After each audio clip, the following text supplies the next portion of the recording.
വിശുദ്ധ മത്തായി എഴുതിയ സുവിശേഷം 7-ാം അധ്യായം 1 മുതൽ 6 വരെയുള്ള വചനങ്ങൾ.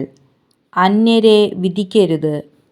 വിധിക്കപ്പെടാതിരിക്കാൻ നിങ്ങളും വിധിക്കരുത്. നിങ്ങൾ വിധിക്കുന്ന വിധിയാൽ തന്നെ നിങ്ങളും വിധിക്കപ്പെടും. നിങ്ങൾ അളക്കുന്ന അളവുകൊണ്ട് തന്നെ നിങ്ങൾക്കും അളന്നു കിട്ടും. നീ സഹോദരൻ്റെ കണ്ണിലെ കരട് കാണുകയും നിന്റെ കണ്ണിലെ തടികഷ്ണം ശ്രദ്ധിക്കാതിരിക്കുകയും ചെയ്യുന്നത് എന്തുകൊണ്ട്?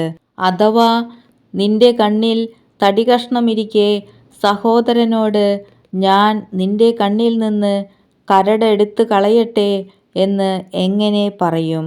കപടനാട്യക്കാരാ, ആദ്യം സ്വന്തം കണ്ണിൽ നിന്ന് തടികഷ്ണം എടുത്തു മാറ്റുക. അപ്പോൾ സഹോദരൻ്റെ കണ്ണിലെ കരട് എടുത്തുകളയാൻ നിനക്ക് കാഴ്ച തെളിയും. വിശുദ്ധമായത് നായ്ക്കൾക്ക് കൊടുക്കരുത്. നിങ്ങളുടെ മുത്തുകൾ പന്നികൾക്ക് ഇട്ടുകൊടുക്കരുത്. അവ അത് ചവിട്ടി നശിപ്പിക്കുകയും തിരിഞ്ഞു നിങ്ങളെ ആക്രമിക്കുകയും ചെയ്തേക്കാം.